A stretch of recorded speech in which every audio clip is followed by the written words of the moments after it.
Alright, that was not easy. Trying to get this thing glued into place and get all wires wired up was not easy. As expected, yeah, trying to super glue to the plaster didn't work. I tried running those pins through, they didn't help much either.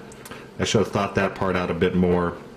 But I had to glue everything down, run the wires, and then flip it over to do all the last minute soldering to get everything together. And yeah, a lot of things working themselves loose. And this is a very delicate model. I know you can't, there's no light to see underneath there when final shots. You'll see it's a little messy with the super glue right now on the feet. You can see right there, but that's going to get covered up with the pigment. All right, so last step. Well, second to last step. I got to find something, some sort of risers to put this thing on because I still don't have enough clearance because of the battery pack. So I'm going to have to raise up at least 3 edges or 3 corners of this thing because I got the battery pack in a corner. So I got to find some sort of little blocks to put under here, here, and here. Then, for the final painting step or modeling step, whatever the hell you want to call it, pigments all over the base.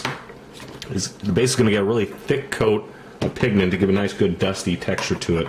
Going with lots of reds, oranges, rust colors, and we'll mix in a little of that burnt umber I used before. So this is going to get heavily sprinkled on, and then I'm going to use a pipette and some odorless thinner to seal it all down. And then next, you should see the final results. Alright, here we are, we're done! Yay! Pain in the ass model.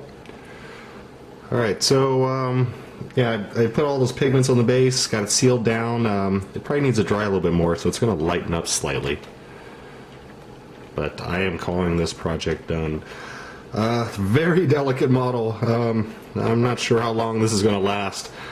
What I should have done with the feet, I now realize, is I should have drilled some huge holes underneath the feet, filled that up with some epoxy putty, and then drill pins into that through the feet, and that would give a more solid surface to glue everything to. You know, hindsight is a wonderful thing. But overall, pretty good. Let me see if I got to rearrange the lights or do something here so you can see the underneath a bit better. Alright, a little precariously perched here, but you can see the underneath the wings.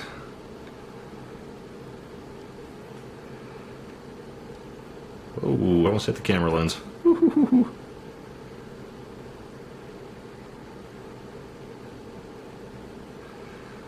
Now, I do like how the base turned out. It does look very desert-ish. And pigments are really good for doing recreating dirt, especially rust, just because the powdery look looks just like rust, and dirt, of course.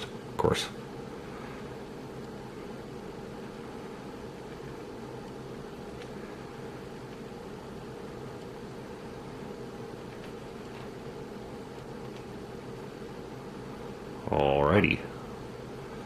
One last thing to show off. Let's turn out the lights. Alright, here's a quick shot in the low light setting. And then in a minute I'll turn everything out.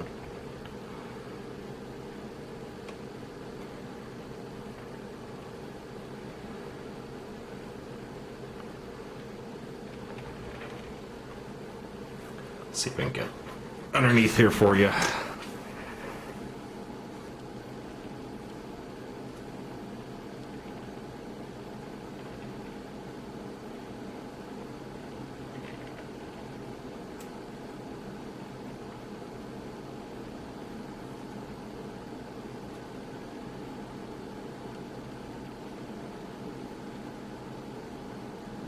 Alrighty, one more. And here we are with just some ambient light for my monitor, otherwise you can't see a thing.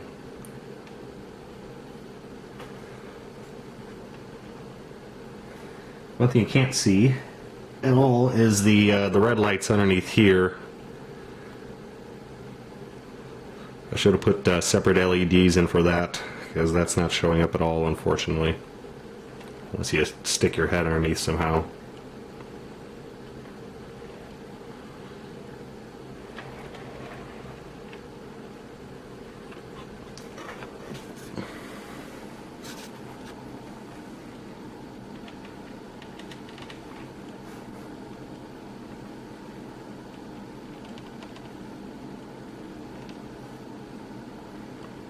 Well, at least the ramp shows up pretty good. Maybe I should have added little people walking out carrying a little dead Spock.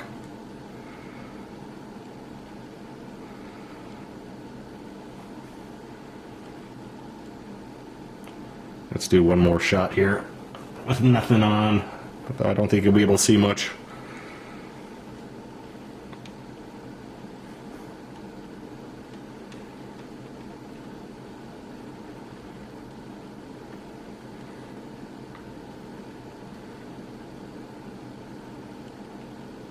Alright, well, that is it. Project is done. Little late, kind of missed scale model ADX Big Spring contest, considering we're almost in winter here. But glad to build this. I originally bought the Klingon Bird of Prey years and years ago. It was one of the first models I tried to build, and I destroyed it. So it's kind of fun going back to it with a bit more skill and actually building it completely this time. Lighting came out pretty well. I think this is going to be probably the last model I light. I kind of did it just to see if I could, and then I have, and you know, the nostalgia wore off. I'm kind of done with it. Well, maybe. We'll see. But there you go, Klingon Bird of Prey from Star Trek: The Search for Spock. And thanks for watching.